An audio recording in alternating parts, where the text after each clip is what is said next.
നമസ്കാരം. മലയാളി വാർത്തയിലേക്ക് സ്വാഗതം. ദിലീപിന് അനുകൂലമായ, അതായത് ദിലീപിനെ കുറ്റവിമുക്തനാക്കിക്കൊണ്ടുള്ള കോടതി വിധി വന്നിരിക്കുകയാണ്.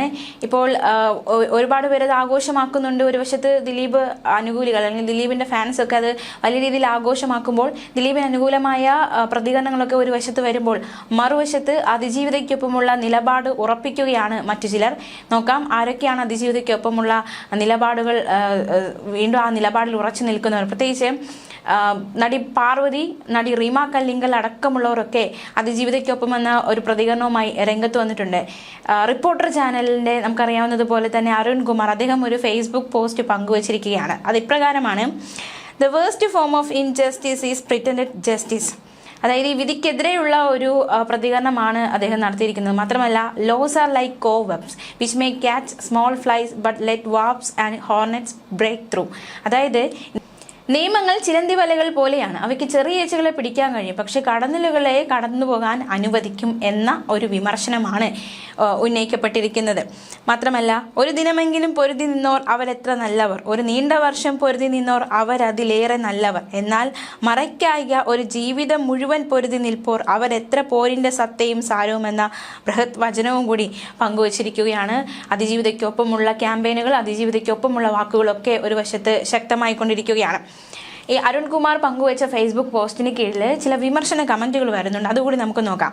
മരമുറി ചാനൽ കോടതിയും സ്വയം ജഡ്ജിയുമാണെന്ന് കരുതുന്നുണ്ടോ? കോടതിയിൽ തെളിവാണ് വേണ്ടത്, അല്ലാതെ റേറ്റിംഗ് കൂട്ടാൻ വേണ്ടി പണിയില്ലാത്തവന്മാരെ വിളിച്ച് ചാനലിൽ കയറ്റി ദിലീപിനെ തെറി വിളിപ്പിച്ചാലോ, മാഡം സാർ എന്നൊക്കെ അന്തരീക്ഷത്തിൽ കഥയുണ്ടാക്കി ജനങ്ങളെ പറ്റിച്ചാലോ ദിലീപ് കുറ്റക്കാരനാവില്ല. അതിന് തെളിവ് വേണം എന്നാണ് കമന്റിലൂടെ വ്യക്തമാക്കുന്നത്. മാത്രമല്ല, ഒരു വീടിന്റെ അകത്തോട്ട് വരെ ഡ്രോൺ കയറ്റി വെച്ച് ജഡ്ജി കളിക്കുന്ന നിന്റെയൊക്കെ നീതിയെയും നിയമത്തിന്റെ വ്യാഖ്യാനത്തിന് പുറമെ നിങ്ങളുടെയൊക്കെ സ്വകാര്യതയുടെ ഡെഫിനിഷൻ കൂടി അറിയാൻ ആഗ്രഹമുണ്ട് എന്നതടക്കമുള്ള കമന്റുകൾ നിറയുന്നുണ്ട്. ഇത്തരത്തിൽ നമുക്കറിയാവുന്ന പോലെ തന്നെ ഈ ഒരു പോസ്റ്റിന് കീഴെ വരുന്ന ഈ കമന്റുകളൊക്കെ ഏറെ ശ്രദ്ധേയമായിക്കൊണ്ടിരിക്കുകയാണ്. മറ്റൊരു കമന്റ് നമുക്ക് നോക്കാം. പിണറായി വിജയന്റെ ആഭ്യന്തര വകുപ്പിന്റെ തലയിൽ മറ്റൊരു പൊൻതൂവൽ കൂടെ. നടിയെ ആക്രമിച്ച കേസിൽ ദിലീപിനെ വെറുതെ വിട്ടു. അല്ലെങ്കിൽ ഈ കേസ് ഉണ്ടായപ്പോൾ ദിലീപിന് വേണ്ടി കിടന്നു വാദിച്ച മുകേഷിനെയും ഗണേഷിനെയും പോലെ ഉള്ളവർ ഭരണകക്ഷി MLA ആയി ഒഴിക്കുമ്പോൾ എങ്ങനെ നീതി കിട്ടാനാണ്? ഒരേ സമയം ഇരയ്ക്കൊപ്പം എന്ന് പറയുമ്പോഴും വേട്ടക്കാരാണ്. ഇത്തരത്തിൽ ആ രീതിയിലുള്ള ചില കമന്റുകളൊക്കെ ഈ ഒരു പോസ്റ്റിന് കീഴെ നിറയുന്നുണ്ട്. പ്രതിഷേധം ഒരു വശത്ത് ശക്തമാവുന്നുണ്ട്. അതിജീവിതയ്ക്കൊപ്പം എന്ന നിലപാടുകൾ ആവർത്തിച്ച് അതിൽ ഉറച്ചു നിൽക്കുകയാണ് മറ്റു ചിലർ. അതേസമയം അഡ്വക്കേറ്റ് TB മിനിയുടെ ഒരു പ്രതികരണം നോക്കാം. നടിയെ ആക്രമിച്ച കേസിലെ സുപ്രധാന തെളിവുകളിലൊന്നായ മെമ്മറി കാർഡുമായി ബന്ധപ്പെട്ട കേസ് കൊടുത്ത സമയത്ത് കോടതിയെയും കോടതിയിലെ ജീവനക്കാരെയും തനിക്കെതിരാക്കി മാറ്റാനാണ് കേസിലെ 8ാം പ്രതി ദിലീപ് ശ്രമിച്ചതെന്ന് അതിജീവിത അഭിഭാഷക അഡ്വക്കേറ്റ് TB മിനി. സമാനതകളില്ലാത്ത നിയമ പോരാട്ടമാണ് അതിജീവിത നേരിടുന്നതെന്നും ഏറ്റവും മോശപ്പെട്ട മാനസികാവസ്ഥയിൽ നിന്നാണ് അതിജീവിതയെ തിരികെ കൊണ്ടുവരാൻ കഴിഞ്ഞതെന്നും അവർ പറഞ്ഞു. നടിയെ ആക്രമിച്ച കേസിൽ 8ാം പ്രതിയായ നടൻ ദിലീപിനെ കോടതി കുറ്റവിമുക്തനാക്കിയ വിധിയിൽ പ്രതികരിക്കുകയായിരുന്നു അവർ. മാത്രമല്ല, അതിജീവിതയ്ക്കൊപ്പം നിൽക്കുന്ന പ്രതികരണം നടത്തി ഡബ്ബിംഗ് ആർട്ടിസ്റ്റ് ഭാഗ്യലക്ഷ്മി രംഗത്ത് വന്നു. തൃശ്ശൂരിൽ അതിജീവിതരെ വീട്ടിൽ വെച്ച് മാധ്യമങ്ങളോട് സംസാരിക്കുകയായിരുന്നു അവർ. കോടതി വിധി വന്നതിൽ തനിക്ക് ഒട്ടും ഞെട്ടലില്ലെന്ന് ഭാഗ്യലക്ഷ്മി പറഞ്ഞു. 8 വർഷം മുൻപ് തെരുവിൽ അനുഭവിച്ചതിനേക്കാൾ കൂടുതൽ അതിജീവിത കോടതി മുറിയിൽ വിചാരണയ്ക്കിടയിൽ അനുഭവിച്ചുവെന്ന് ഭാഗ്യലക്ഷ്മി വ്യക്തമാക്കി. വിധി നീതി നിഷേധമാണെന്ന് സൂചിപ്പിച്ചുകൊണ്ട് ഇത്രയധികം തെളിവുകളും സാക്ഷികളും ഉണ്ടായിട്ടും അതെല്ലാം കണ്ടില്ലെന്ന് നടിച്ച് ഒരു വിധി പറയുമോ എന്ന് സംശയം തോന്നിയിരുന്നുവെന്നും ഭാഗ്യലക്ഷ്മി കൂട്ടിച്ചേർത്തു. വളരെ നേരത്തെ എഴുതി വെച്ച വിധിയാണ്. 4 വർഷം മുൻപ് താൻ പറഞ്ഞത് തന്നെയാണ്. ഇതിനപ്പുറം ഒന്നും പ്രതീക്ഷിച്ചില്ല. ആരൊക്കെ നിഷ്കളങ്കരെന്ന് പറഞ്ഞാലും ഞങ്ങൾ അത് വിശ്വസിക്കില്ല. എന്തുകൊണ്ട് ഈ വിധി എന്നത് അരിയാഹാരം കഴിക്കുന്ന ആർക്കും മനസ്സിലാകും. അന്ന് ആ തെരുവിൽ അവൾ അനുഭവിച്ചതിന്റെ ഇരട്ടി കോടതി മുറിക്കുള്ളിൽ അവൾ നേരിട്ടു. 9 ദിവസം അവളെ ചോദ്യം ചെയ്ത് പീഡിപ്പിച്ചു. പല രീതിയിലും മാനസികമായി തളർത്തി. ഒരു അതിജീവിതയോട് കാണിക്കേണ്ട യാതൊരു സഹതാപവും ആരും കാണിച്ചില്ല. മരണം വരെ അവൾക്കൊപ്പമാണ്. ഇനി എന്താണ് ചെയ്യുന്നതെന്ന് ആലോചിക്കുകയാണ്. അടുത്ത ദിവസം അതിജീവിത തന്നെ അത് പറയുമെന്നും ഭാഗ്യലക്ഷ്മി വ്യക്തമാക്കി. നടി പാർവതി തിരുവോത്തിന്റെ പ്രതികരണം. ഈ കോടതി വിധി പ്രഖ്യാപിച്ചതിന് പിന്നാലെ ശക്തമായ പ്രതികരണമാണ് നടി പാർവതി നടത്തിയിരിക്കുന്നത്.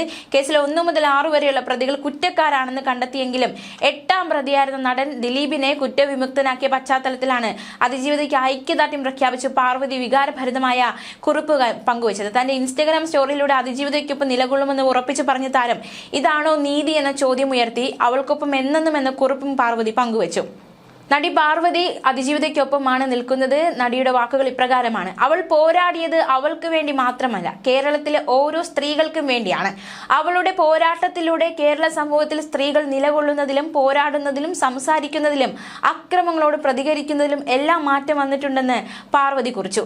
കേസിൽ പൾസർ സുനി ഉൾപ്പെടെയുള്ള 6 പ്രതികൾ കുറ്റക്കാരാണെന്ന് കണ്ടെത്തിയതിന് എടുത്തു പറഞ്ഞ ശേഷം എന്താണ് നീതി? ഇപ്പോൾ വളരെ ക്രൂരമായി ശ്രദ്ധയോടെ മെനഞ്ഞെടുത്ത ഒരു തിരക്കഥയ്ക്ക് പരിസമാപ്തി വന്നത് ഞങ്ങൾ നോക്കി നിൽക്കുകയാണ് എന്നും പാർവതി വേദനയോടെ കുറിച്ചു. ദൈവമുണ്ടെങ്കിൽ അത് തെളിയിക്കാൻ ഇന്നൊരു നല്ല ദിവസമാണ്, മനുഷ്യത്വത്തിന്റെ പേരിലെങ്കിലും എന്നായിരുന്നു വിധി വരുന്നതിന് മുമ്പ് പാർവതി ഇൻസ്റ്റഗ്രാം സ്റ്റോറിയായി കുറിച്ചത്. എന്നാൽ അതിനുശേഷമുള്ള പ്രതികരണം ഇപ്രകാരമാണ്: നടി റീമ കല്ലിങ്കലും പ്രതിഷേധം രേഖപ്പെടുത്തി രംഗത്ത് വന്നിട്ടുണ്ട്. എന്നും എന്നത്തെക്കാളും ശക്തമായി ഇപ്പോൾ എന്നാണ് പോസ്റ്റിന് നടി നൽകിയ കുറിപ്പ്. ഏതൊരു ലൈംഗിക അതിക്രമ കേസിലും അതിന് ശരിയായ പക്ഷം ഒന്ന് മാത്രമേ ഉള്ളൂ. ഞങ്ങൾ ഇരയുടെ പക്ഷത്തല്ലെങ്കിൽ നിങ്ങൾ തെറ്റായ പക്ഷത്താണ് എന്നാണ് റീമ കല്ലിങ്കൽ ഒരു പോസ്റ്റ് ഷെയർ ചെയ്തത്. നീതി നിഷേധത്തിന്റെ 3215 ദിനങ്ങൾ എന്ന് തുടങ്ങുന്ന കുറിപ്പ് കഴിഞ്ഞ ദിവസം പാർവതി തിരുവോത്ത്, റീമ കല്ലിങ്കൽ, പത്മപ്രിയ തുടങ്ങിയവർ പങ്കുവച്ചിരുന്നു. ദൈവമുണ്ടെങ്കിൽ ഇന്നാണ് അതിന്റെ തെളിവ് ലഭിക്കാൻ നല്ല ദിവസം, കുറഞ്ഞ പക്ഷം മനുഷ്യത്വത്തിന്റെ എന്ന് പാർവതി തിരുവോത്ത് രാവിലെ തന്നെ ഇൻസ്റ്റഗ്രാമിൽ സ്റ്റോറി പങ്കുവച്ചതാണ്. പക്ഷേ വിധി വന്നപ്പോൾ സകലരെ നടുങ്ങുകയാണ്. അതായത് അതിജീവിതയ്ക്കൊപ്പം നിന്ന് സകലരെ നടുക്കുന്ന രീതിയിലുള്ള വിധിയാണ് വന്നിരിക്കുന്നത്. അതിജീവിത ഇനി ഹൈക്കോടതിയിലേക്ക് പോവുകയാണ്. എന്തായാലും അതിജീവിതയ്ക്കൊപ്പം നിൽക്കുന്നവരെ വിഷമപ്പെടുത്തിക്കൊണ്ടുള്ള ഒരു വിധി തന്നെയാണ് വന്നിരിക്കുന്നത്. ന്യൂസ് ഡെസ്ക് മലയാളി വാർത്ത.